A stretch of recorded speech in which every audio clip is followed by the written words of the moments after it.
Hello, I'm Chaplain Sherman Baker, Chief Chaplain for the Reno VA Medical Center.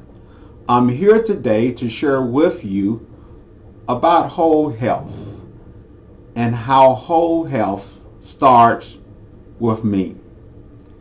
It is fueled by the power of knowing yourself and what really works in your life. Only these insights and the knowledge can come from you. In the center of the whole health circle, as we know, is me. Yes, you and I, we're at the center of this circle. So today I'm here to share with you about the spirit and the soul growing and connecting of this circle. The importance of the spirit are for some spirituality, and the soul and the meaning and purpose of life. Spirituality for many is the heart of what really matters. It provides the context for our health and our well-being. It is connecting us to a deepest values, principles, and beliefs. It can be the core of resiliency, and it can help make sense of why we suffer and the nature of death and dying and the meaning of life. Within the spirit and the soul can be the very foundation of who we are. What is important to you? Each of us experience spirituality and religion in different ways. For me, spirituality is a solitary experience of the divine, while religion is about being connected in a group setting. Groups of people come together with the common faith or belief about the divine.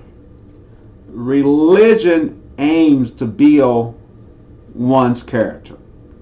When all is said and is done, the focus is right back to me, back to the center of the circle, or the center of health, the meaning and purpose into one's life. So let's look at, right quick, what brings you meaning? What brings you purpose? What gives you that sense of spirituality? For you, what does spirituality mean?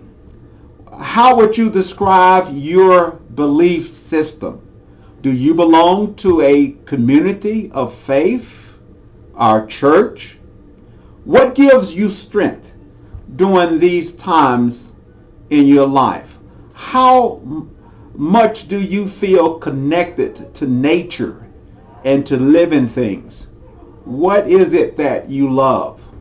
What would your family or your friends say that they find best about you? What motivates you to fight for your health?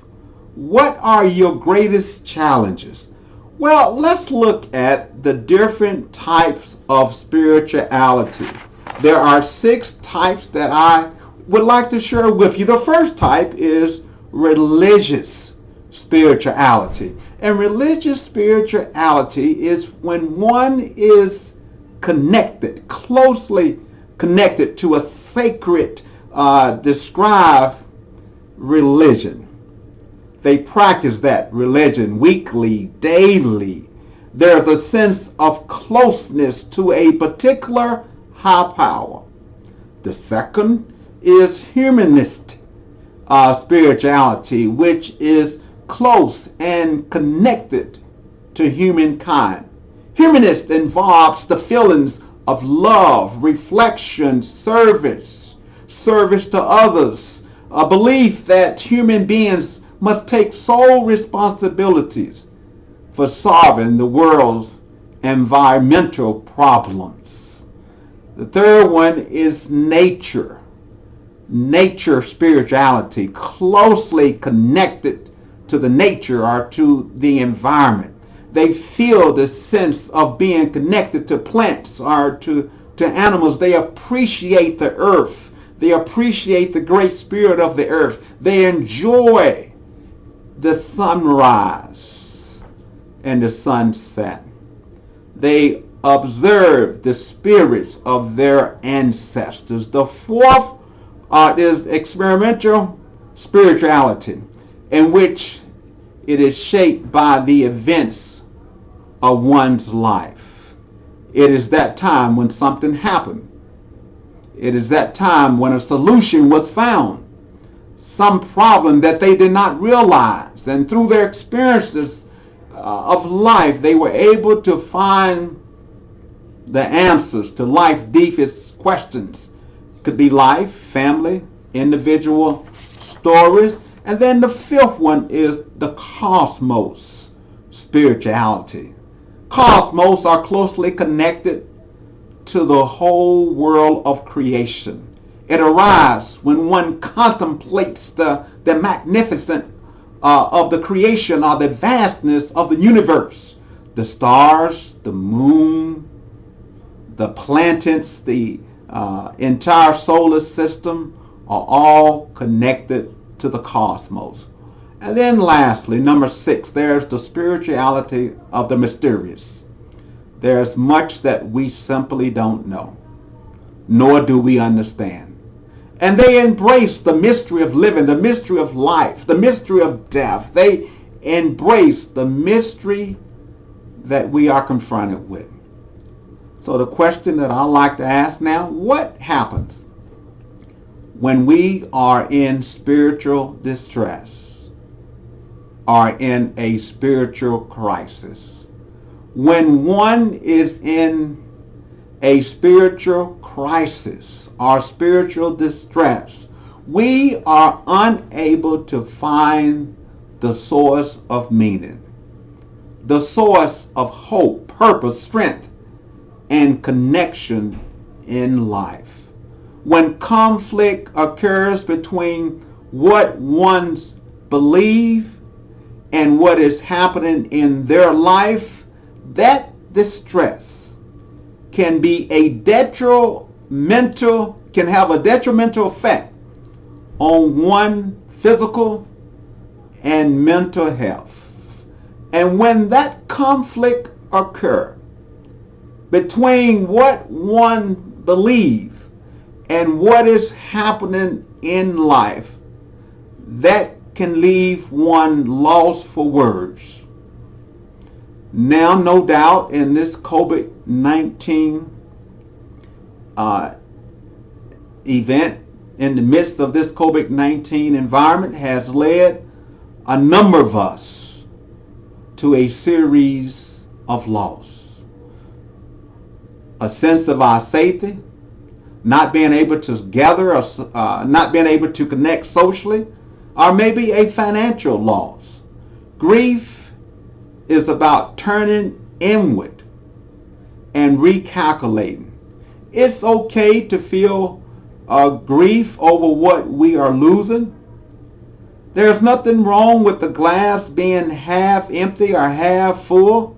For me, it's simply a glass of water. So what gives you meaning today? What brings you peace or purpose? That's the question that I would like to ask and have you to ponder over today. What gives you meaning and purpose in life? Is it connection? My family? My friends? My life partner? My children? My pets? Is it meditation or mindfulness practice? Is it work? Is it faith, church, belief, community? Is it doing good, volunteering, donating time and money to church? Is it traveling, experiencing new places, new ideals? Is it learning how to play the piano, learning how to dance, learning how to sing? Is it pursuing a new education? Whatever that might be, I encourage you to pursue it. Now, there's an exercise that I'd like to leave with you. And this exercise is really about how to refresh your spirit and your soul. There are 4 things that I'd like to leave with you today. The first one, how to refresh your mind. How do I refresh my mind? I would encourage you to do something that is creative. Read a different genre. Practice mindfulness and meditation skills. Secondly, how do I refresh my heart? Invest time and energy in a friendship, in a relationship. Connect or reconnect with family, our friends. Learn to laugh. Learn to play. Be a blessing to someone. Learn something new. Thirdly, how do I refresh my body? Exercise your body. Take the time to walk. When you are still, your body system is in a rest move. Take the time to exercise. Get out, walk outside, eat healthy, take naps whenever you can. And then lastly, how can I refresh my spirit? How can I refresh my spirit? Develop a sense of optimism. Optimism is not seeing the glass half full, but optimism is about recognizing and seeing things clearly. Optimism equals realism. Secondly, incorporate actions of kindness into everyday life. Establish a healthy self-care system. And then thirdly, express attitude of gratitude. Start a gratitude journal. Start writing down those things that you are thankful for. Fourth, reframe your negative thoughts, the negative energy, into positive thoughts, positive energies. Look at the option. What are some of the things that you can do? Learn to embrace truth. Learn to ask for help. Find the good that is in the story. And then the fifth, practice generosity. Learn to help others. Practice random acts of kindness. It's called ROCK. Who have you rocked today? Random acts of kindness. And then in closing, what really matters to you can often help you learn and have a better understanding of yourself. What is important in your life? What brings you meaning and purpose? What gives you strength during difficult times? And lastly, what and who inspires you? What and who inspires you to get up every morning? What and who inspires you to come to work? What and who inspires you to look forward to the next day, to the next week, to the next month? What inspires you? Thank you.